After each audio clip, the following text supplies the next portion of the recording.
नमस्कार। किसी वजह से पुराने लेक्चर की मतलब लेक्चर नंबर 3 की वीडियो रिकॉर्डिंग बीच में रुक गई थी, इसलिए इस लेक्चर से हम इसको आगे कंटिन्यू कर रहे हैं। तो चलिए, लास्ट लेक्चर हमारा यहीं पे स्टॉप हो गया था। हम बात कर रहे थे कि constitution can be classified into two parts. First one is the written constitution, second one is the unwritten constitution. Written constitution को ही हम कोडिफाइड कॉन्स्टिट्यूशन कहते हैं, जिसको कोडिफाई कर दिया गया हो। अनरिटन कॉन्स्टिट्यूशन जो है वो अनकोडिफाइड कॉन्स्टिट्यूशन कहलाता है। ठीक है। रिटन कॉन्स्टिट्यूशन में जो सबसे ज़्यादा एग्जांपल यूज़ होता है, for example United states of America का यूज़ होता है। ठीक है। इंडिया हो गया, ये सब रिटन, जिनके कॉन्स्टिट्यूशन रिटन है। ठीक है। अनरिटन कॉन्स्टिट्यूशन की बात करिए तो इसमें सबसे पहले ब्रिटेन का नाम आता है। ब्रिटेन के अलावा न्यूजीलैंड है, इज़राइल है। ठीक है। तो ये वो कंट्रीज़ हैं जो जिनके कॉन्स्टिट्यूशन अनरिटन है, यानी कि अनकोडिफाइड है। ठीक है। रिटन कॉन्स्टिट्यूशन का मतलब क्या होता है? ठीक है। रिटन कॉन्स्टिट्यूशन का मतलब समझिएगा, रिटन कॉन्स्टिट्यूशन एक्चुअली में एक ऐसा कॉन्स्टिट्यूशन होता है जिसको स्ट्रक्चर्ड वे में एक सिंगल डॉक्यूमेंट में कंपाइल कर दिया जाता है। ठीक है। जिसको स्ट्रक्चर्ड वे में एक सिंगल डॉक्यूमेंट, अब वो सिंगल डॉक्यूमेंट कुछ भी हो सकता है, that may be a book या कोई और सोर्स हो सकता है। ठीक है। तो रिटन कॉन्स्टिट्यूशन वो होता है जिसको स्ट्रक्चर्ड वे में कंपाइल कर दिया जाता है ऑन अ सिंगल डॉक्यूमेंट।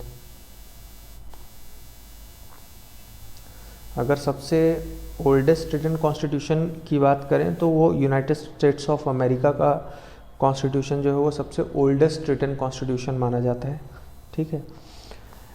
और अगर आप अनरिटन कॉन्स्टिट्यूशन की बात करें तो ये एक्चुअली में किसी सिंगल डॉक्यूमेंट में कंपाइल नहीं किया जाता। डॉक्यूमेंटेड ये भी होता है, अनरिटन भी।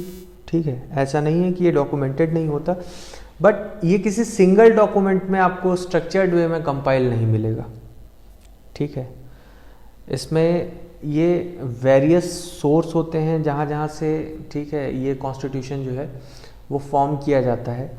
फॉर एग्ज़ाम्पल जैसे ब्रिटेन की हम बात करते हैं तो ब्रिटेन में जो ब्रिटेन का कॉन्स्टिट्यूशन है उसके जो वेरियस सोर्सेज हैं, फॉर एग्ज़ाम्पल वहाँ पे जो लॉज हैं जो कि वहाँ की पार्लियामेंट के द्वारा बनाए गए। ठीक है। उसके अलावा जो कोर्ट के जजमेंट हैं, ठीक है, उसके अलावा आपके जो वहाँ पे जो कस्टम और ट्रेडिशन पुराने चले आ रहे हैं। ठीक है। कुछ ट्रीटीज़ वगैरह जो उन्होंने की हुई हैं, ये सब वहाँ की कॉन्स्टिट्यूशन का हिस्सा है। वहाँ से कुछ पार्ट वहाँ के लॉज से लिया गया, कुछ वहाँ के कोर्ट के जजमेंट से लिया गया, कुछ उनके कस्टम ट्रीटीज़ वगैरह से लिया गया। ठीक है। कुछ जो हायर ऑफिशियल्स हैं, जैसे फॉर एग्जांपल प्राइम मिनिस्टर है, तो उन्होंने कुछ, तो ऐसे अलग अलग, ठीक है, वेरियस सोर्सेज से ड्रॉन किया गया सारी चीज़ों को और उसको वहाँ पे कॉन्स्टिट्यूशन मान लिया गया। ठीक है। तो यहाँ पे देखिएगा कोई भी सिंगल ऐसा कोई डॉक्यूमेंट नहीं, कुछ पार्ट यहाँ पे है, कुछ पार्ट यहाँ से है, कुछ यहाँ पे है, कुछ इनके हिसाब से चल रहा है। उसको आज तक कभी किसी सिंगल डॉक्यूमेंट में कंपाइल नहीं किया गया। जबकि इंडिया का कॉन्स्टिट्यूशन देखेंगे तो आपको दिखेगा कि इंडिया का कॉन्स्टिट्यूशन जो है वो इंडियन कॉन्स्टिट्यूशन जो बुक है उसके अंदर सारी चीज़ें, ठीक है, लिखी हुई हैं और उसके हिसाब से काम जो है वो चलता रहता है। रिटन कॉन्स्टिट्यूशन और अनरिटन कॉन्स्टिट्यूशन की अगर आप बात करेंगे तो रिटन कॉन्स्टिट्यूशन जो है ये अनरिटन कॉन्स्टिट्यूशन से समझिए, ये सबसे पहले तो ये फ्लेक्सिबल होता है। फ्लेक्सिबल यानी कि लचीला। ठीक है। फ्लेक्सिबल क्यों होता है उसका सिंपल सा रीज़न है, देखो ये किसी एक जगह पे डॉक्यूमेंटेड है नहीं। ठीक है। और इसको जब एक जगह पे कहीं पे ऐसा सिंगली उसको डॉक्यूमेंट नहीं किया गया है तो आप समझ लीजिए कि उसमें काफ़ी आसान होता है चेंजेस करना। ठीक है। और इसीलिए इसको फ्लेक्सिबल कहा जाता है, उसमें बहुत आसान होता है ये अनरिटन कॉन्स्टिट्यूशन जो होता है इसको ज़्यादा सोशल माना जाता है। रीज़न सिंपल है, क्योंकि ये समय के साथ आराम से चेंज किया जा सकता है। इसको चेंज करना, इसको अमेंड करना काफ़ी आसान है, ठीक है। इसीलिए इसको सोशल माना जाता है, क्योंकि जनरेशन चेंज हो रही है तो समय के साथ इसके अंदर भी चेंजेस आते रहते हैं। रिटन कॉन्स्टिट्यूशन जो है ये रिजिड और फ्लेक्सिबल बोथ हो सकता है, ठीक है। मगर अगर आप कंपैरिजन देखेंगे तो ये थोड़ा सा रिजिड होता है in comparison with unwritten constitution. ये थोड़ा सा रिजिड होता है, इसमें चेंजेस करना, क्योंकि अब कॉन्स्टिट्यूशन की एक बुक है, मान लीजिए उसके अंदर सब लिखा हुआ है, तो चेंजेस करने के लिए फिर उसमें बुक से भी हटाना है, सब चीज़ें करना है, तो ये उतना सोशल नहीं माना जाता, क्योंकि जनरेशन के साथ इसमें उतने चेंजेस नहीं होते, हो भी जाते हैं, नहीं भी हो पाते हैं कई बार, क्योंकि कंपेरेटिवली अनरिटन के कंपैरिजन में देखेंगे तो ये कंपेरेटिवली अगर आप देखेंगे तो थोड़ा सा रिजिड ये होता है, ठीक है।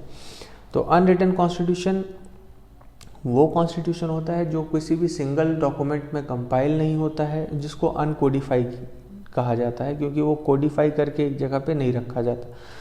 रिटन कॉन्स्टिट्यूशन जो होता है वो कोडिफाइड कॉन्स्टिट्यूशन होता है, ठीक है, और उसको स्ट्रक्चर्ड वे में एक सिंगल डॉक्यूमेंट में कंपाइल किया जाता है, ठीक है। अब एक बहुत इंपॉर्टेंट चीज़ है जिसको याद रखना, मतलब अपनी नॉलेज के लिए, जो रिटन कॉन्स्टिट्यूशन होता है वहाँ पे हमेशा कॉन्स्टिट्यूशन सुप्रीम होता है, ठीक है। वहाँ पे जितनी भी बॉडीज़ हैं, चाहे वो वहाँ की लेजिस्लेटिव बॉडी हो, एग्जीक्यूटिव हो, जुडिशरी, XYZ, वहाँ पे जितनी भी बॉडीज़ हैं सबको पावर कहाँ से मिलती है? कॉन्स्टिट्यूशन से मिलती है। तो रिटन कॉन्स्टिट्यूशन जिन जिन देशों का होता है वहाँ पे कॉन्स्टिट्यूशन सुप्रीम होता है। क्यों? क्योंकि एक डॉक्यूमेंट में सब चीज़ बना के लिख दी गई है कि किसका क्या पावर होगा, कौन कैसे काम करेगा, कैसे चीज़ें चलेंगी। तो वहाँ पे क्या होता है, तो इसीलिए वहाँ पे सबसे ऊपर क्या होता है, जैसे भारत में भी आपने सुना होगा, हमेशा कहा जाता है कि भारत का संविधान सबसे सुप्रीम है और सभी लोग भारत के संविधान के अनुसार ही चलेंगे, चाहे प्रधानमंत्री हो, चाहे कोर्ट हो, चाहे कुछ हो, ठीक है।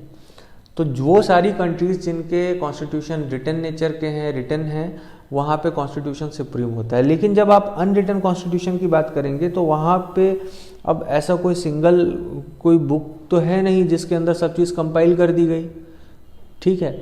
तो वहाँ पे हमेशा वहाँ पे जो वहाँ की लेजिस्लेटिव बॉडी होती है, supreme legislative body, for example अगर ब्रिटेन की बात करेंगे तो ब्रिटेन की सुप्रीम लेजिस्लेटिव बॉडी होगी वहाँ का पार्लियामेंट, ठीक है। तो वो लेजिस्लेटिव बॉडी क्या होती है, वहाँ पे सुप्रीम होती है, ठीक है। कॉन्स्टिट्यूशन अनरिटन, जिन जिन कंट्रीज़ का कॉन्स्टिट्यूशन अनरिटन है वहाँ पे कॉन्स्टिट्यूशन सुप्रीम नहीं होता, वहाँ पे उनकी जो सबसे टॉप लेजिस्लेटिव बॉडी होती है वो वहाँ पे क्या होती है, सुप्रीम होती है। जैसे कि ब्रिटेन का पार्लियामेंट वहाँ पे सबसे सुप्रीम है, ठीक है। तो आई होप आपको समझ में आया होगा कि कॉन्स्टिट्यूशन रिटन और अनरिटन का क्या मतलब होता है, ठीक है, ये कैसे वर्क करता है। तो चलिए अपने टॉपिक पे वापस फिर से मूव करते हैं। तो हमने ये देखा कि सैलिएंट फीचर में सबसे पहले कि जो इंडियन कॉन्स्टिट्यूशन है वो lengthiest written constitution in the world है, ठीक है। तो इंडियन कॉन्स्टिट्यूशन जो है वो lengthiest written constitution in the world है, ठीक है।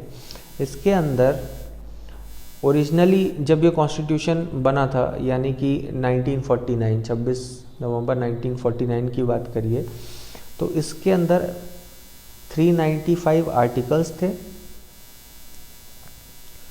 आर्टिकल क्या होता है, देखो अभी मैं समझाता हूँ, ठीक है। इसके अंदर 22 पार्ट थे और इसके अंदर 8 शेड्यूल थे।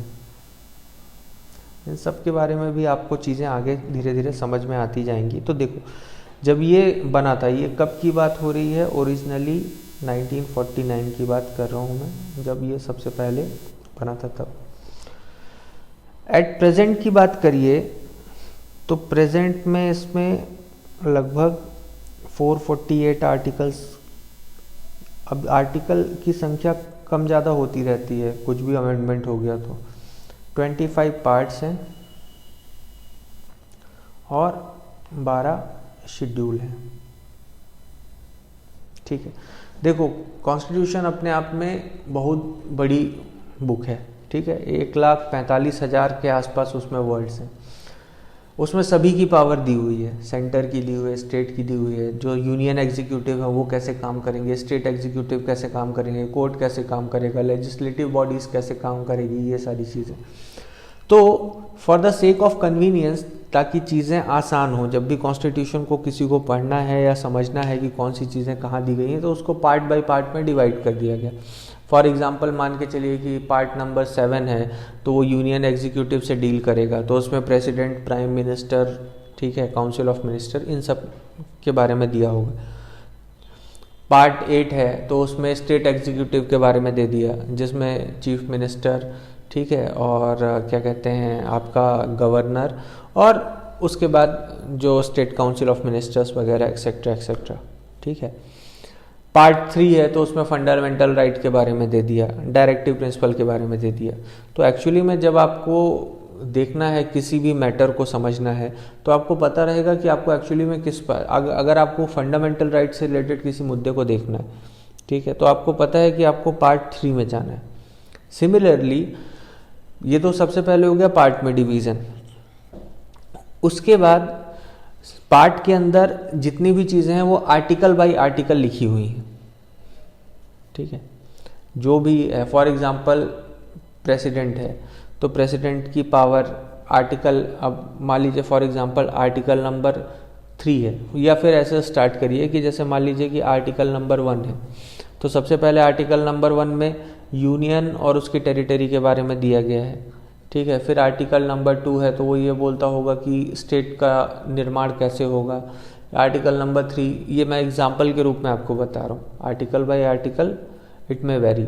आर्टिकल नंबर 3 है कि किसी स्टेट को कंट्री अपने साथ कैसे जोड़ेगा। आर्टिकल नंबर 4 है कि कोई स्टेट को कंट्री अलग कैसे करेगा, ऐसे वैसे करेगा। आर्टिकल नंबर 5 है कि देश में सिटीजनशिप कैसे होगी। तो ऐसे करके आर्टिकल बाय आर्टिकल में इसको डिवाइड किया गया है। ठीक है, अब आपके लिए एक सेल्फ वर्क है कि आपको ये पता करना है कि शेड्यूल क्या होता है और शेड्यूल में क्यों डिवीज़न किया गया है।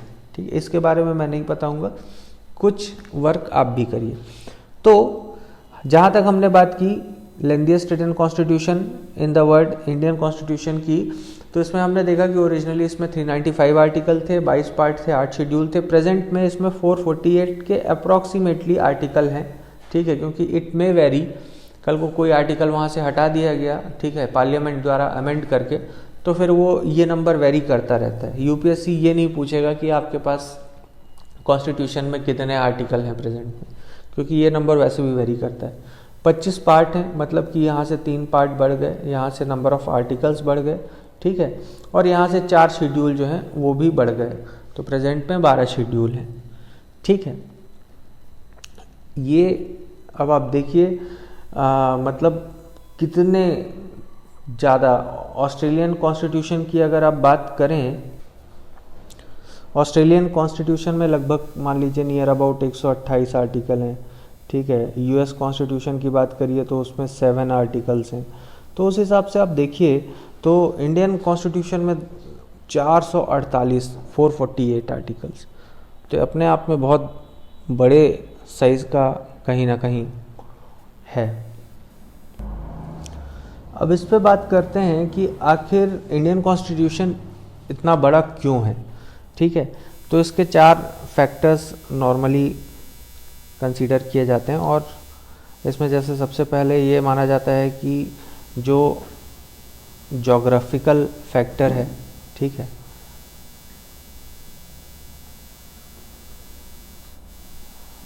इसका मतलब हुआ कि जो वास्टनेस है, ठीक है, ये इतना बड़ा देश है, इतनी डाइवर्सिटी है, इतने तरह तरह के लोग यहाँ रहते हैं, अलग अलग कल्चर हैं, ठीक है, अलग अलग ट्रेडिशन है, तो मतलब सब चीज़ों को, हर एक व्यक्ति को ध्यान में रखा गया है, हर एक चीज़ को। बड़ी कंट्री है, पॉपुलेशन इतनी ज़्यादा, इतनी वास्टनेस है, बहुत डाइवर्सिटी है, अलग अलग कल्चर है, अलग अलग रिलीजन है, अलग अलग एरिया में अलग अलग टाइप का लोगों का ट्रेडिशन है। ठीक है, तो ये सब चीज़ों को ध्यान में रखते हुए, ठीक है, सबसे पहला फैक्टर तो ये हो गया कि जोग्राफिकल फैक्टर, बहुत वास्टनेस है इस देश में, इसीलिए ये भी एक कारण है कि कॉन्स्टिट्यूशन इतना लंबा है, ठीक है। दूसरा एक कारण हिस्टोरिकल फैक्टर को भी ध्यान में रख के कहा जाता है। देखिए हिस्टोरिकल फैक्टर में खासकर अगर जो सबसे ज़्यादा नाम आता है वो आता है गवर्नमेंट ऑफ इंडिया एक्ट 1935, जो कि आप हिस्टोरिकल बैकग्राउंड चैप्टर में आपको मिल जाएगा। मैंने पिछले लेक्चर में भी बताया था कि कॉन्स्टिट्यूशन के अंदर गवर्नमेंट ऑफ इंडिया एक्ट के बहुत सारे, ठीक है, प्रोविज़न को लिया गया है, ठीक है। ऑलमोस्ट लगभग आप मान के चलिए तो 250 provision government of India act के उठा के कॉन्स्टिट्यूशन ऑफ इंडिया, जो कि इंडिपेंडेंस के बाद बना, उसमें उठा के डाल दिया गया, ठीक है। तो ये भी एक कारण है कि इसके कारण ये, क्योंकि अपने आप में गवर्नमेंट ऑफ इंडिया एक्ट 1935 अपने आप में बहुत बल्कि है, और उसके 250 प्रोविज़न उठा के आपने सीधे किस में डाल दिए, नए कॉन्स्टिट्यूशन में बना के डाल दिए।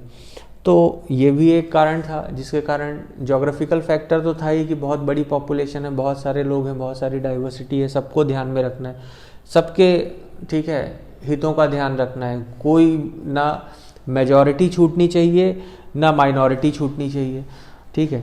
Historical factor government of India act से उठा के डाल दिया गया, जो कि अपने आप में बहुत बल्कि था। तीसरा इम्पॉर्टेंट फैक्टर ये इतना लंबा क्यों है, इसलिए माना जाता है क्योंकि भारत के अंदर इतने बड़े एरिया में सिंगल कॉन्स्टिट्यूशन ही यूज़ में है। सिंगल कॉन्स्टिट्यूशन मतलब कि यहाँ पे सेपरेशन नहीं है। जैसे फॉर एग्जांपल यूएस की बात करें तो वहाँ पे जो सेंट्रल लेवल पे फेडरल लॉज एक्टिव हैं और स्टेट लेवल पे चले जाएं तो स्टेट का अपना एक अलग कॉन्स्टिट्यूशन है।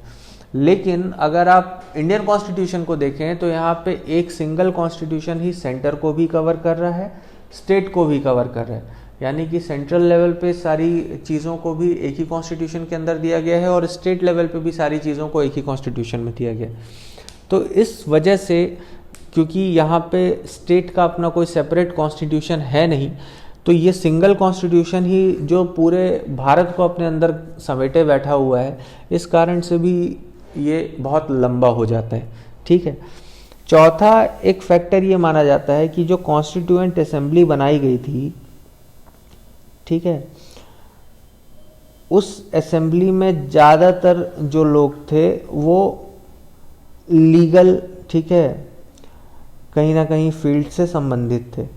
तो उन्होंने क्या किया कि जब वो लीगल फील्ड से संबंधित थे ज़्यादातर लोग, तो उन्होंने छोटे छोटे हर एक पॉइंट को ध्यान में रखा, छोटे छोटे लॉस को भी उठा के कॉन्स्टिट्यूशन के अंदर डाल दिया।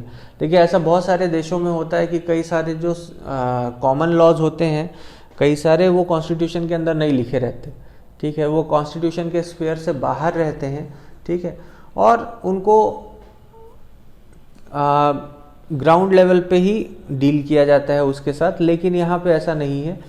यहाँ पे क्योंकि लीगल अथॉरिटी जो है वो इन्वॉल्व थी कॉन्स्टिट्यूएंट असेंबली में, उनका डोमिनेंस था, उन्होंने हर बहुत सारे छोटे छोटे जो कॉमन लॉज हैं उसको भी उठा के कॉन्स्टिट्यूशन के अंदर मेंशन करवाया, और जिसके कारण ये थोड़ा सा लेंदी हो गया, बल्कि हो गया।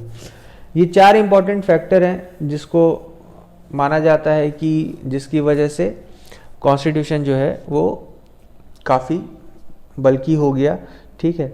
कॉन्स्टिट्यूशन के अंदर फंडामेंटल प्रिंसिपल के साथ साथ एडमिनिस्ट्रेटिव प्रोविज़न भी है, ठीक है, कि किस तरह से गवर्न किया जाए। देखिए किसी चीज़ का लंबा होना अच्छा ही है, क्योंकि अगर आप एक्चुअल में कॉन्स्टिट्यूशन पढ़ेंगे तो इसमें लगभग सारी बातें कवर की गई हैं, जो कि बहुत अच्छा है। इसके कारण होता ये है कि इसके कारण कॉम्प्लिकेशन क्रिएट नहीं होता, क्योंकि फिर एक ही शब्द के कई मतलब निकालने की आवश्यकता नहीं पड़ेगी। जैसा कि मैंने अनरिटन कॉन्स्टिट्यूशन के उसमें बताया था, ये देखिए अनरिटन कॉन्स्टिट्यूशन का ये सबसे बड़ा बैकड्रॉप भी है, क्योंकि वहाँ पे वेरियस सोर्सेज होते हैं, ठीक है, तो उसके कारण कभी भी ऐसी सिचुएशन आती है कि कोई एक क्लॉज जब इंटरसेक्ट हो जाता है, ठीक है, जिसको लेके कोर्ट ने कुछ और जजमेंट दिया, मैं अनरिटन कॉन्स्टिट्यूशन की बात कर रहा हूँ, जैसे ब्रिटेन में था, तो कोर्ट ने कुछ अलग जजमेंट दिया है, फॉर एग्जांपल उसके लिए लॉ कोई अलग बना दिया गया है। अब यहाँ पे कन्फ्यूज़न क्रिएट हो जाती है कि किस चीज़ को माना जाए। अब उसके लिए फिर क्या होता है कि वहाँ पे फिर ब्रिटेन के जो ऑफिशियल्स हैं उनको वहाँ पे जो आपका क्या कहते हैं कॉन्स्टिट्यूशन को डील करने वाली जो अथॉरिटी है उनके पास जाना पड़ता है और वहाँ से फिर फाइनल इंटरप्रिटेशन लेना पड़ता है कि भाई वो बोलती है कि इसका माना जाए, तो उनका मान के उसको फाइनली इंटरप्रेट किया जाता है। अपने यहाँ जब कोडिफाइड होता है कॉन्स्टिट्यूशन तो इतना कॉम्प्लिकेशन क्रिएट नहीं होता, ठीक है। लेकिन कभी भी अगर मान लीजिए कोई कॉम्प्लिकेशन क्रिएट होता भी है तो भारत के अंदर जो कॉन्स्टिट्यूशन का फाइनल इंटरप्रेटर है वो है सुप्रीम कोर्ट ऑफ इंडिया, ठीक है, जो एपेक्स कोर्ट है आपके देश का। सुप्रीम कोर्ट ने कॉन्स्टिट्यूशन की कोई व्याख्या कर दी, इंटरप्रेट करने का मतलब व्याख्या कर दी, मतलब का कहने का मतलब है कि कोई ऐसी चीज़ लिखी हुई है जिसमें कोई मतलब कन्फ्यूज़न है, ठीक है। तो सुप्रीम कोर्ट ने अगर उसको फाइनली इंटरप्रेट कर दिया कि नहीं इस चीज़ का मतलब ये होगा, तो उसी चीज़ को फाइनल माना जाएगा, ठीक है। तो ये 4 फैक्टर आई होप आपको अच्छे से समझ में आए होंगे। अब चलिए चलते हैं अपने सेकंड पॉइंट के ऊपर, सैलिएंट फीचर के। सेकंड जो फीचर है वो है कि Indian constitution is drawn from various sources, ठीक है। इसके बारे में ज़्यादा नहीं बताऊँ, एक शॉर्ट में आपको बता देता हूँ। जो भारतीय कॉन्स्टिट्यूशन है, क्योंकि बहुत अच्छे लीगल लेवल के लोग वहाँ पे कॉन्स्टिट्यूएंट असेंबली में बैठे थे, उन्होंने दुनिया भर के कॉन्स्टिट्यूशंस की अच्छी बातें उठाई और उनको हमारे कॉन्स्टिट्यूशन में जोड़ा, ठीक है। और उसके अलावा जैसे बहुत सारे एग्जांपल हैं, जैसे कि फंडामेंटल राइट्स जो है वो क्या कहते हैं, कुछ पार्ट उसका यूएस से लिया गया है, ठीक है, कुछ पार्ट उसका आयरिश कॉन्स्टिट्यूशन से लिया गया है, ठीक है। Similarly government of India act का तो मैंने बता ही दिया, वहाँ से कई सारे पार्ट लिए गए हैं, ठीक है। कॉन्स्टिट्यूशन यूएसएसआर का जो कॉन्स्टिट्यूशन है फ्रांस का है, ऑस्ट्रेलिया का है, जर्मनी का है, ठीक है, एक्सेट्रा बहुत सारे अलग अलग क्या कहते हैं different constitution of the world से अच्छी बातें जो हैं वो हमारे कॉन्स्टिट्यूशन में ऐड की गई हैं, ली गई हैं। इसीलिए मैंने लास्ट लेक्चर में बताया भी था कि बहुत सारे लोग इसके विरोध में भी थे, क्योंकि इसको कॉपीड कॉन्स्टिट्यूशन भी कहा जाता था, ठीक है। तो ये सारी चीज़ें तो चलती रहती हैं। और नेक्स्ट जो इमेज है उसमें आपको कुछ चीज़ें, जैसे इस इमेज को देखिए तो गवर्नमेंट ऑफ इंडिया एक्ट से फेडरल स्ट्रक्चर का पूरा कॉन्सेप्ट, गवर्नर, ठीक है, public service commission, emergency, administrative procedure et cetera, British constitution से parliamentary system, rule of law, cabinet system, ठीक है, एक्सेट्रा, यूएस कॉन्स्टिट्यूशन से फंडामेंटल राइट्स के कुछ पार्ट, जुडिशरी के ज़्यादातर provision, judicial review, et cetera, Irish constitution से directive principle of state policy. इसको अगर आपको डिटेल में अच्छे से मेमोराइज करना है तो आपका सैलिएंट फीचर वाले चैप्टर में टेबल नंबर 3.4 जो चैप्टर के लास्ट में दी हुई है उसको अच्छे से देख लीजिएगा, उसमें से अच्छे से समझ लीजिएगा कि कौन कौन सा पार्ट ज़्यादातर कहाँ से किस देश के कॉन्स्टिट्यूशन से लिया गया है। एक हल्का फुल्का आपको हमेशा ये चीज़ याद रहना चाहिए, कई बार क्वेश्चन पूछ देता है यूपीएससी में, अगर नहीं भी पूछा प्रीलिम्स में तो स्टेट पीएससीज में पूछ देता है कि ये वाला पार्ट कौन से देश के कॉन्स्टिट्यूशन से लिया गया है, ये वो, ठीक है। तो कुल मिला के जो इंडियन कॉन्स्टिट्यूशन है ये, इसमें बहुत सारे प्रोविज़न अलग अलग देशों के कॉन्स्टिट्यूशन से और even government of India act 1935 से ऐसे वैसे करके बहुत सारे प्रोविज़न जो हैं वो लिए गए हैं, मोस्टली अच्छी बातें। और इसमें ज़्यादा कुछ समझाने लायक नहीं है, ये आप अपने से पढ़ लीजिएगा, आप समझ जाएंगे। हम मूव करते हैं थर्ड फीचर में, जो कि है जो इंडियन कॉन्स्टिट्यूशन है, it is a blend of rigidity and flexibility,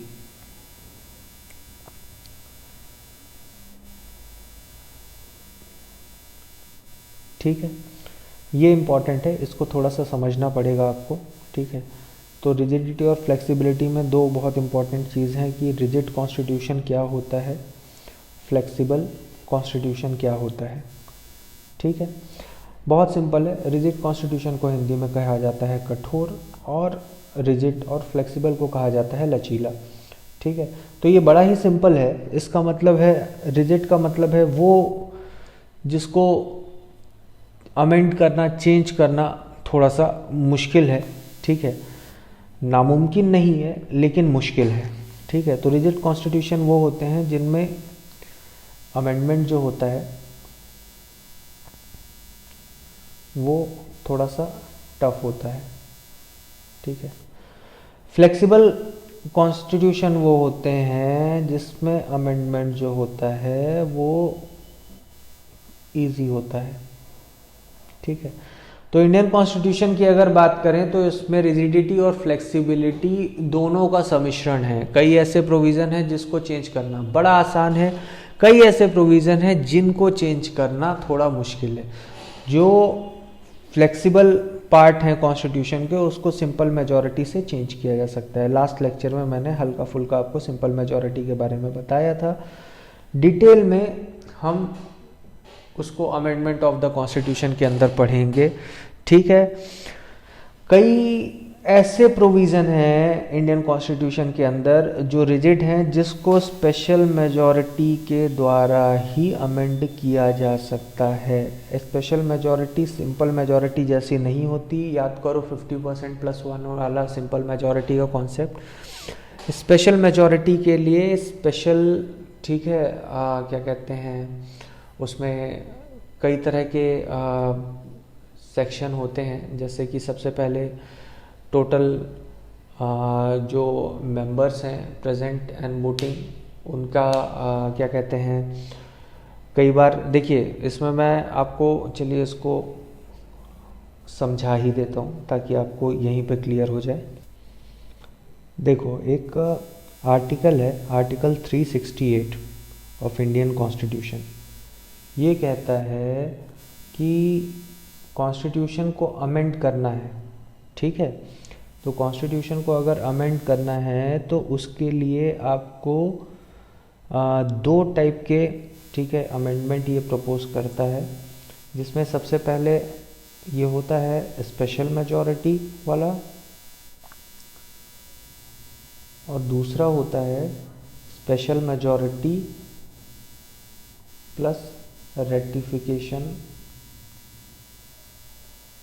with states. कितना? 50%।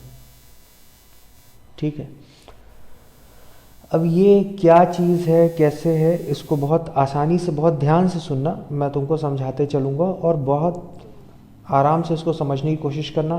कुछ भी नहीं है इसमें, एक बार समझ में आ गया पिक्चर पूरी क्लियर होगी। ठीक है, हमने बात की कि जो इंडियन कॉन्स्टिट्यूशन है उसके अंदर फ्लेक्सिबिलिटी भी है और रिजिडिटी भी है, दोनों का ब्लेंड है, यानी दोनों का सम्मिश्रण है इसके अंदर। ठीक है, तो फ्लेक्सिबिलिटी और रिजिडिटी का मतलब सिंपल सा है कि कॉन्स्टिट्यूशन के अंदर मान लो कोई भी अमेंडमेंट करना है, तो अगर वो अमेंडमेंट सिंपल मेजॉरिटी से हो जा रहा है, ठीक है, तो अगर वो अमेंडमेंट सिंपल मेजॉरिटी से हो जा रहा है मतलब वो पार्ट कॉन्स्टिट्यूशन का फ्लेक्सिबल है। ठीक है, सिंपल मेजॉरिटी में कुछ नहीं चाहिए, जैसे मैंने कल के लेक्चर में आपको बताया था, लास्ट लेक्चर में, कि ये बड़ा ही सिंपल है। मान लीजिए total membership of the house है 100, ठीक है, तो सिंपल मेजॉरिटी में इसका 50% + 1 सीट आपको चाहिए। ठीक है, इसके फेवर में, तो वो चीज़ क्या हो जाएगी, सिंपल मेजॉरिटी से पास हो जाएगी।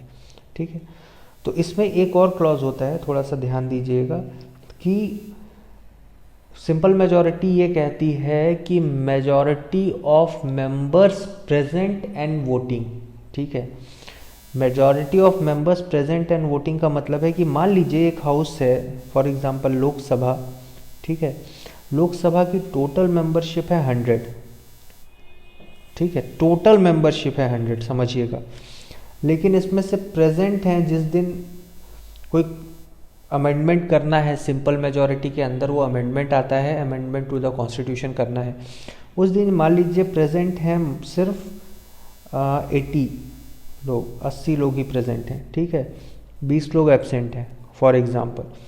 तो अगर ये 80 लोग प्रेजेंट हैं तो सिंपल मेजॉरिटी का क्लॉज ये कहता है कि majority of the members present and voting, यानी कि वहाँ पे 80 लोगों में मेजॉरिटी देखी जाएगी, यानी कि 80 का 50% कितना हो जाएगा आपका 40, ठीक है, +1 दैट इज 41, यानी कि 80 लोग जो प्रेजेंट हैं उसमें से 41 लोगों ने भी उसके फेवर में वोट कर दिया, तो वहाँ पे वो जो भी अमेंडमेंट है वो सिंपल मेजॉरिटी से पास मान लिया जाएगा एक हाउस में।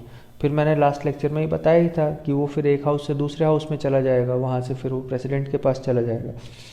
तो ये सिंपल मेजॉरिटी का क्लॉज है। तो जो आपका कॉन्स्टिट्यूशन है उसमें रिजिडिटी और फ्लेक्सिबिलिटी दोनों का ब्लेंड है, ठीक है। तो फ्लेक्सिबिलिटी का ब्लेंड ऐसे है कि वो सारे प्रोविज़न जो सिंपल मेजॉरिटी से पास हो जाते हैं, ठीक है, वो डिनोट करते हैं कॉन्स्टिट्यूशन के फ्लेक्सिबिलिटी का। क्लियर। अब इसी तरह से कुछ ऐसे पार्ट भी हैं कॉन्स्टिट्यूशन के अंदर जो कि सिंपल मेजॉरिटी से पास नहीं होते, ठीक है। आर्टिकल 368 जो है इंडियन कॉन्स्टिट्यूशन का, वो 2 टाइप के अमेंडमेंट को प्रपोज करता है, ठीक है, जैसा मैंने पहले भी बताया। एक तो वो स्पेशल मेजॉरिटी की बात करता है और एक करता है special majority plus 50% ratification with states की बात करता है, ठीक है।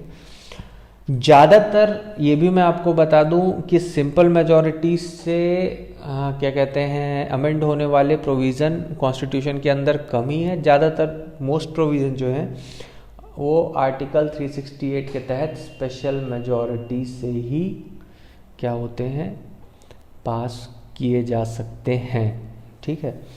तो अब ये स्पेशल मेजॉरिटी है क्या, ये समझिए, आपको पिक्चर क्लियर हो जाएगी। देखिए स्पेशल मेजॉरिटी का क्लॉज ये कहता है कि, ध्यान दीजिएगा, बहुत आराम से सुनिएगा, आपको एक बार में पिक्चर क्लियर हो जाएगी। स्पेशल मेजॉरिटी का क्लॉज ये कहता है कि सबसे पहले इसमें 2 चीज़ें देखी जाती है। सबसे पहले ये देखा जाता है कि 2/3 majority of members present and voting, ठीक है। सबसे पहले तो ये देखा जाता है। दूसरा इसमें क्या देखा जाता है, दूसरा इसमें ये देखा जाता है कि पहले तो 2/3 की मेजॉरिटी होनी चाहिए जितने मेंबर प्रेजेंट और वोट कर रहे हैं। साथ ही साथ दूसरा क्लॉज इसका ये कहता है कि टोटल मेंबरशिप का भी मेजॉरिटी होना चाहिए। ये 2 क्लॉज हैं स्पेशल मेजॉरिटी के। सबसे पहला क्या है कि जितने लोग प्रेजेंट हैं और वोट कर रहे हैं उनकी 2/3 मेजॉरिटी भी होनी चाहिए, plus total membership of the house जो है, ठीक है, total membership of the house उसकी भी मेजॉरिटी होनी चाहिए। कैसे, एक एग्जांपल से समझो, ठीक है। मान लो कॉन्स्टिट्यूशन का कोई प्रोविज़न है जो आर्टिकल 368 के तहत स्पेशल मेजॉरिटी से अमेंड होगा, ठीक है। अब मान लीजिए कि ये प्रपोजल फर्स्ट हाउस लोकसभा के अंदर रखा गया और लोकसभा में वही एग्जांपल लेके चलते हैं। लोकसभा में टोटल मेंबरशिप है, टोटल सीट्स हैं 100, ठीक है। तो सबसे पहले तो अगर उसको स्पेशल मेजॉरिटी से पास होना है, अब मान लीजिए कि 100 में सिर्फ 10 लोग एब्सेंट हैं, 90 लोग आए हैं, ठीक है। और 90 लोग जो आए हैं उसमें से देखो प्रेजेंट एंड वोटिंग का मतलब होता है, जरूरी नहीं है कि जितने लोग प्रेजेंट हों सारे के सारे वोट करें। कई लोग अपने आप को पीछे खींच लेते हैं, वोटिंग में हिस्सा नहीं लेते। डेमोक्रेसी है, जिसको देना है दे, जिसको नहीं देना है ना दे। इसलिए ये क्लॉज रखा जाता है कि प्रेजेंट एंड वोटिंग, क्योंकि हो सकता है कि 100 लोग या 90 लोग प्रेजेंट हो, टोटल मेंबरशिप 100 हो, 90 लोग प्रेजेंट हो, लेकिन वोट करने वाले सिर्फ 80 हों, क्लियर? 10 लोगों ने एब्सटेन कर लिया वोट करने से, तो इसलिए ये क्लॉज रहता है प्रेजेंट एंड वोटिंग। सिर्फ ये नहीं रहता कि प्रेजेंट एंड वोटिंग, क्योंकि हो सकता है 100 टोटल स्ट्रेंथ हो, 90 प्रेजेंट हो, 80 ही वोट कर रहे हो। तो अब कितने प्रेजेंट एंड वोटिंग में काउंट हो जाएंगे? वो टोटल हो जाएंगे 80 में काउंट। क्लियर बात को? जिन्होंने एब्सटेन कर लिया वो पीछे हट गए। तो इस एग्जाम्पल में वापस आइए, समझिए। स्पेशल मेजॉरिटी का क्लॉज हम समझ रहे हैं। मान लीजिए total membership of the house 100 है, उसमें से 90 लोग ही प्रेजेंट हैं और आसानी से समझने के लिए 90 लोग वोट भी कर रहे हैं। ठीक है, तो 90 लोग प्रेजेंट एंड वोटिंग के क्लॉज को फुलफिल कर रहे हैं। अब सबसे पहले हमने क्या बोला? सबसे पहले 2/3 majority of the members present and voting, यानी कि मान लो कोई अमेंडमेंट प्रपोज किया गया है जो स्पेशल मेजॉरिटी से पास होना है, तो सबसे पहले तो उसको इस कड़ी परीक्षा से गुजरना होगा कि सबसे पहले 2/3 की मेजॉरिटी मिलनी चाहिए। तो 2/3 ऑफ 90 अगर आप निकाल लें तो ये आएगा 60।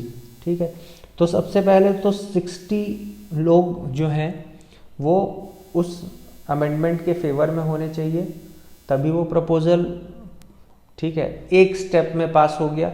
सेकंड स्टेप ये देखा जाएगा कि टोटल मेंबरशिप जो है उसका भी मेजॉरिटी आना चाहिए। तो टोटल मेंबरशिप यहाँ ध्यान दीजिए कितना है? 100।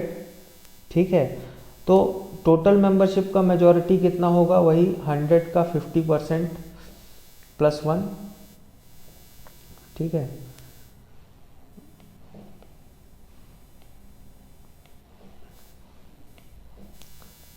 %+1 ऑफ 100।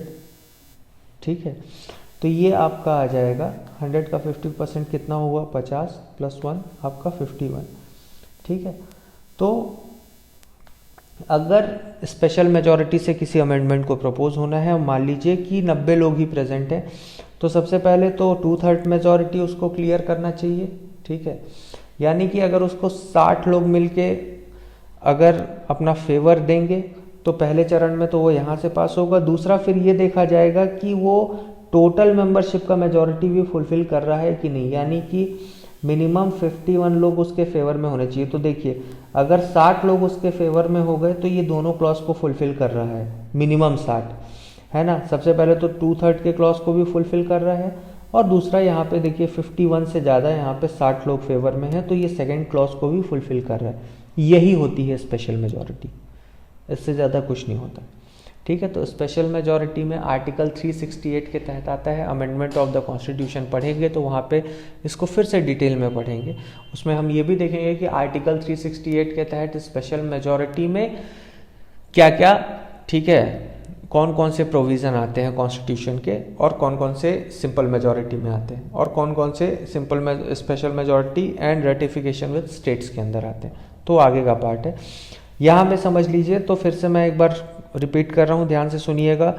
कॉन्स्टिट्यूशन जो है वो फ्लेक्सिबिलिटी और रिजिडिटी का ब्लेंड है, इंडियन कॉन्स्टिट्यूशन हमारा, ठीक है, जिसमें बहुत सारे प्रोविज़न बहुत फ्लेक्सिबल हैं, जिसको सिंपल मेजॉरिटी से चेंज किया जा सकता है। बहुत सारे प्रोविज़न ऐसे हैं, या मोस्टली जो प्रोविज़न है वो ऐसे हैं जो स्पेशल मेजॉरिटी से ही अमेंड हो सकते हैं। ठीक है, स्पेशल मेजॉरिटी के अंदर 2 क्लास आता है। पहला क्लॉज है कि उसको 2/3 majority of members present and voting fulfil होना चाहिए।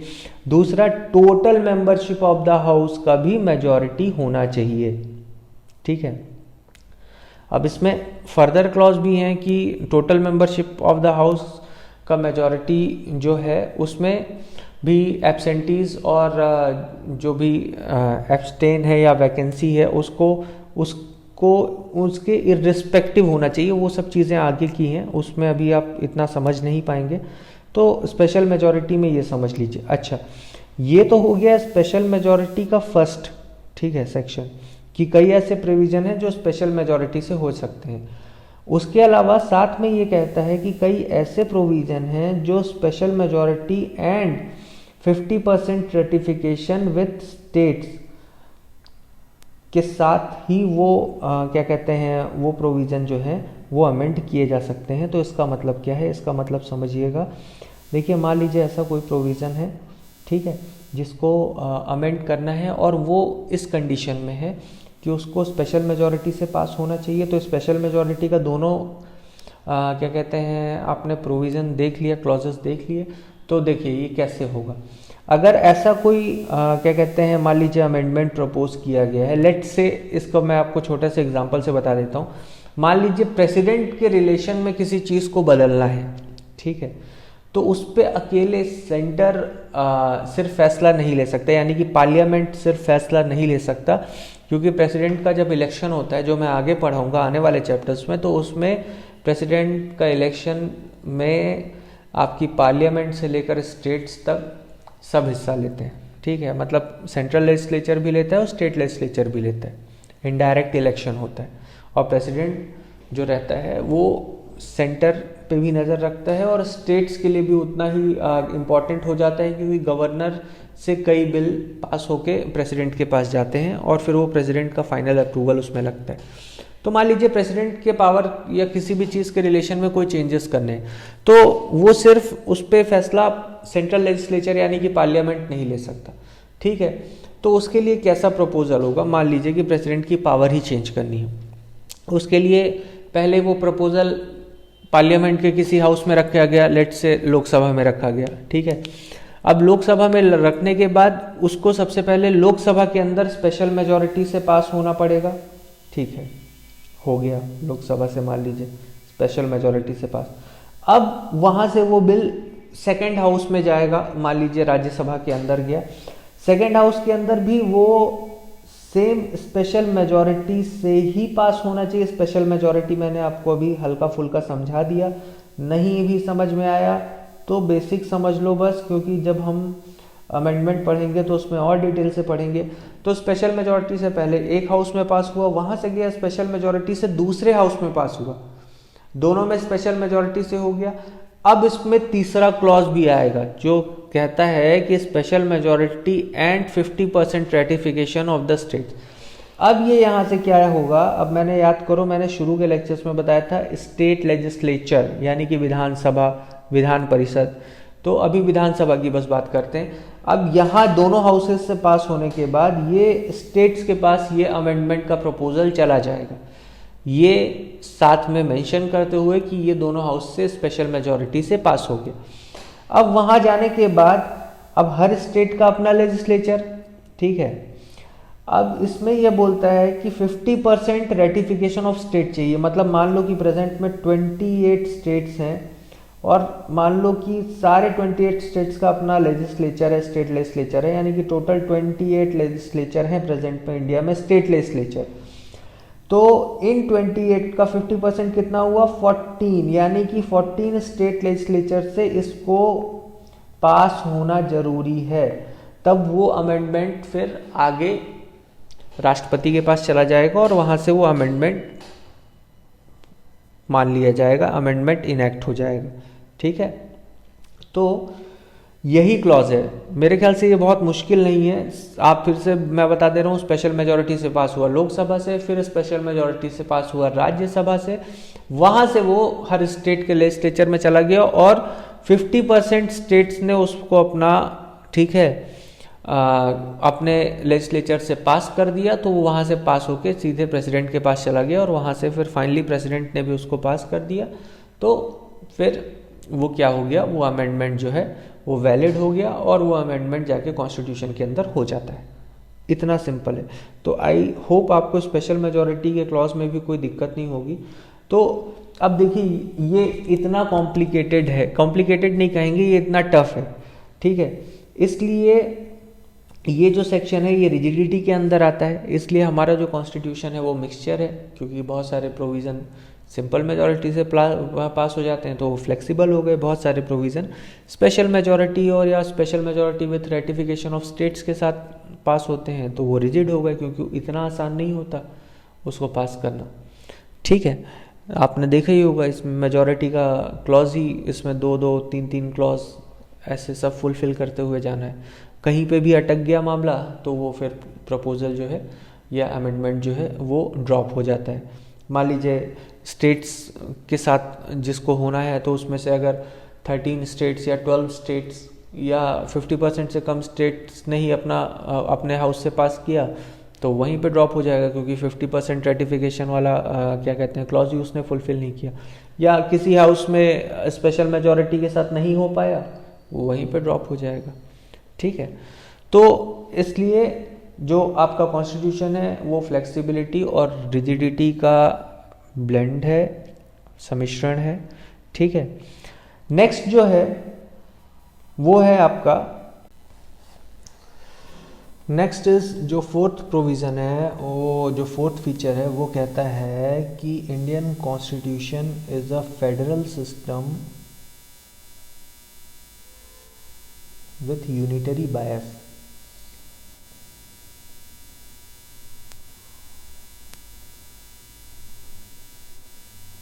ठीक है, अब इसका मतलब क्या होता है, बड़ा आसान है, ध्यान से सुनना। इसको समझने के लिए आपको समझना पड़ेगा कि पहले फेडरल सिस्टम होता क्या है और यूनिटरी सिस्टम क्या होता है। ठीक है, हिंदी में फेडरल सिस्टम को कहा जाता है संघीय स्वरूप। ठीक है, और यूनिटरी को कहा जाता है एकीकृत स्वरूप। ठीक है, देखो बड़ा सिंपल है, ध्यान से सुनना। फेडरल सिस्टम क्या होता है? फेडरल सिस्टम ऐसा सिस्टम, ठीक है, जहां पे डिवीजन ऑफ पावर की बात की जाती है। डिवीजन ऑफ पावर की बात की जाती है, यानी कि पावर को किसी एक हाथ में मत रहने दो, पावर को डिवाइड कर दो। ठीक है, ताकि कोई एक बॉडी पूरी तरह से मजबूत ना हो जाए। ठीक है, पावर सबके पास, थोड़ी थोड़ी पावर सबके पास होगी।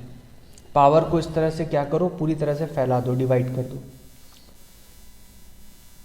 ठीक है, तो जहां पे डिवीजन ऑफ पावर, जो भी सिस्टम जो डिवीजन ऑफ पावर की बात करता है वो फेडरल सिस्टम कहलाता है, जहां पे पावर को डिवाइड कर दिया जाता है। यूनिटरी सिस्टम जो होता है ये जस्ट इसका उल्टा होता है। ठीक है, यहाँ पे किसी एक बॉडी को पावरफुल बनाने की कोशिश की जाती है, यानी कि ज़्यादातर या सारे पावर्स उठा के उसको देने की कोशिश की जाती है।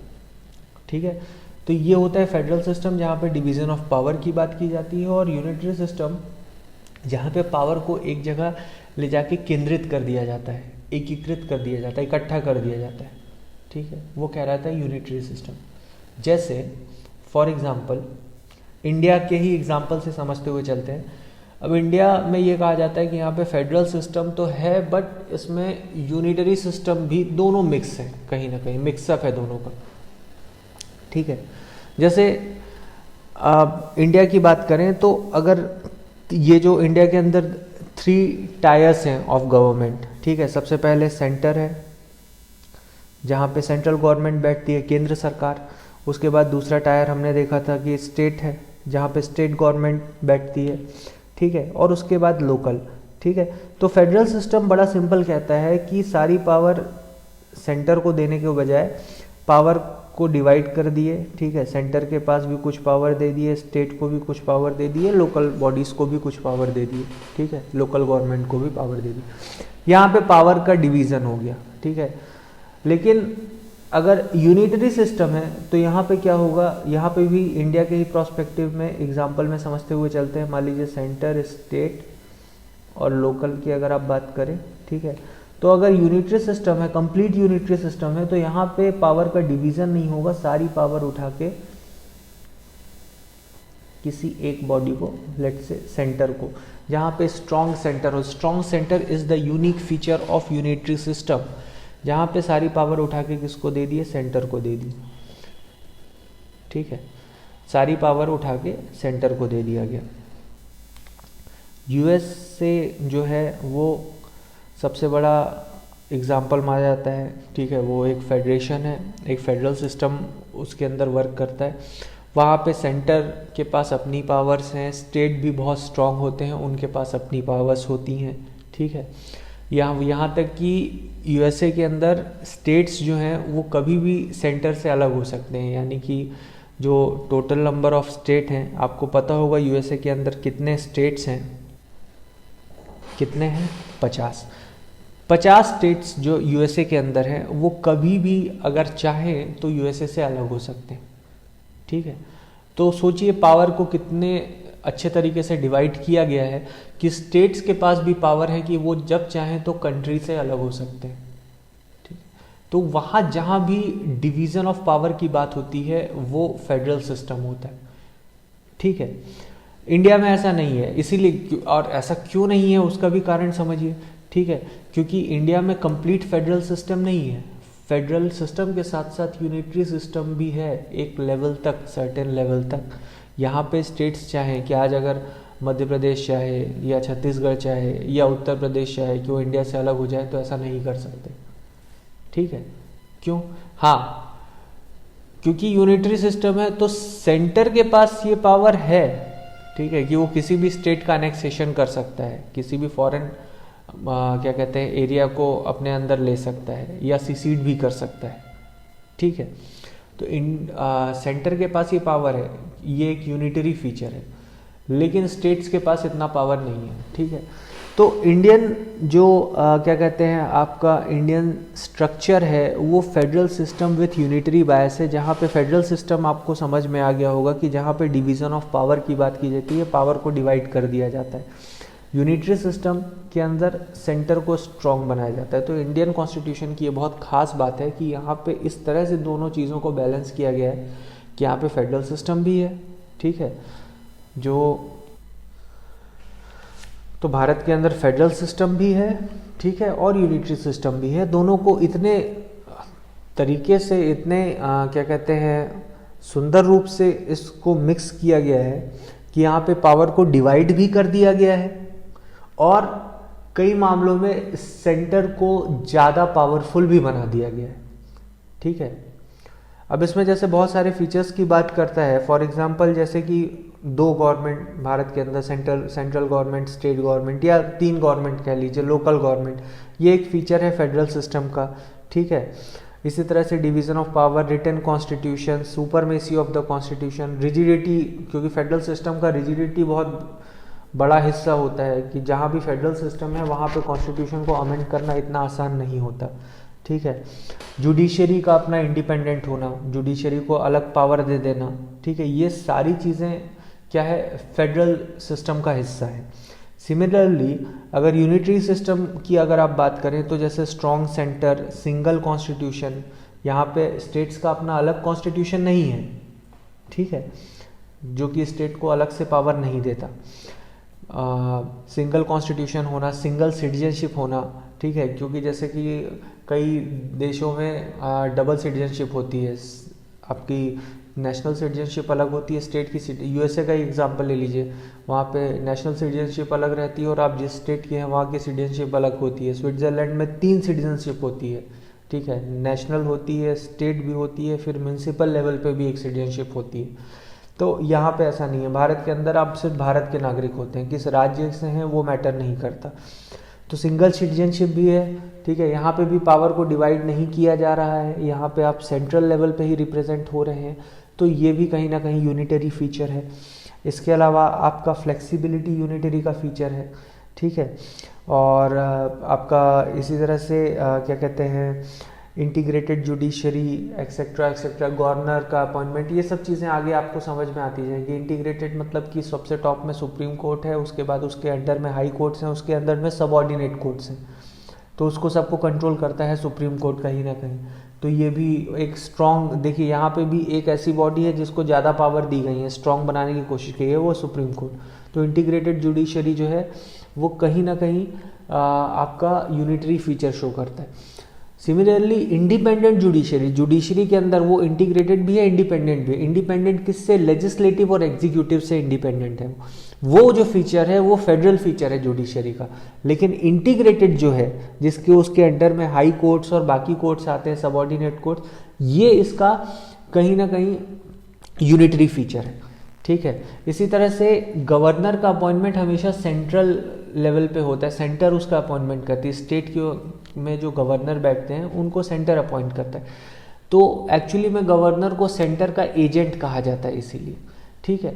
तो ये भी कहीं ना कहीं चेक एंड बैलेंस, जो सेंटर का एक आदमी है वो स्टेट में बैठ के check and balance system maintain कर सके, तो इसको भी यूनिटरी फीचर ही कहा जाता है। क्यों? क्योंकि वहाँ पे भी पावर जो है वो किसके हाथ में आ रही है? सेंटर के हाथ में आ रही है। इमरजेंसी लगाना, इमरजेंसी के बारे में हम आगे अच्छे से पढ़ेंगे। इमरजेंसी भी कहीं ना कहीं एक यूनिटरी फीचर है, जिस पे जब जैसे किसी स्टेट पे इमरजेंसी लगा के उससे सारा कंट्रोल छीन लिया जाता है, वो कंट्रोल चला जाता है पार्लियामेंट के पास। पार्लियामेंट सेंट्रल लेजिस्लेचर है, सेंटर की बॉडी है, ठीक है। तो वो भी कहीं ना कहीं एक तरह से यूनिटरी फीचर ही है। तो इंडिया के अंदर फेडरल सिस्टम विथ यूनिटरी बायस है। हालांकि एक बहुत इंपॉर्टेंट चीज़ है जिसको आपको हमेशा याद रखना है कि फेडरेशन टर्म का यूज़ इंडिया के अंदर कहीं नहीं हुआ है, कॉन्स्टिट्यूशन के अंदर कहीं नहीं हुआ है, ठीक है। इंडिया को हमेशा यूनियन ऑफ स्टेट्स ही कहा जाता है, ठीक है। अब यूनियन ऑफ स्टेट्स इसलिए कहा जाता है, देखो फेडरेशन यूज़ हो जाएगा तो कहने का मतलब है कि जैसे यूएसए में स्टेट्स भी उतने पावरफुल हो जाएंगे जो सेंटर से अलग हो सकें या कंट्री से अलग हो सके, मगर इंडिया के अंदर ऐसा सिस्टम है नहीं, ठीक है। इंडिया के अंदर फेडरल सिस्टम है लेकिन साथ में यूनिटरी सिस्टम भी है, दोनों का मिक्सचर है, ठीक है। तो इसलिए इंडिया को कम्प्लीटली फेडरेशन नहीं कहा जाता, ठीक है। इंडिया के लिए जो टर्म यूज़ हुआ है कॉन्स्टिट्यूशन के अंदर भी आर्टिकल 1 में, वो यूनियन ऑफ स्टेट्स उसको कहा जाता है, यूनियन ऑफ स्टेट्स, ठीक है। टर्म फेडरेशन कहीं यूज़ नहीं होता। तो यही कारण है, ठीक है, कि इसको इन शॉर्ट क्वासी फेडरल भी कह सकते हैं, कहा ही जाता है इंडिया को क्वासी फेडरल। क्वासी फेडरल का मतलब होता है आधा, ठीक है, यानी कुछ फेडरल और कुछ फेडरल के अलावा दूसरा क्या बचा, यूनिटरी, इसलिए क्वासी फेडरल। बारगेनिंग फेडरलिज्म कई लोग यूज़ करते हैं, ठीक है, इंडिया के लिए। Cooperative federalism XYZ। तो ये एक स्पेशल फीचर है, ठीक है, इंडिया का, कि इंडिया के अंदर, ठीक है, फेडरल सिस्टम विद यूनिटरी बायस है। ये लेक्चर हम आगे कंटिन्यू करेंगे अभी, क्योंकि ये वीडियो बहुत लंबा हो गया है, ठीक है। तो नेक्स्ट वीडियो में इसके आगे के जो साइलेंट फीचर्स हैं वो हम कवर करते हुए चलेंगे। इतना पढ़ने के बाद आप लक्ष्मीकांत उठाइए और लक्ष्मीकांत उठा के सैलिएंट फीचर यहाँ तक पढ़ डालिए। आई होप आपको कहीं कोई समस्या नहीं आएगी और बहुत अच्छे से चीज़ें समझ में आएंगी। बहुत जल्द नेक्स्ट लेक्चर में मिलते हैं, तब तक के लिए stay tuned and thank you.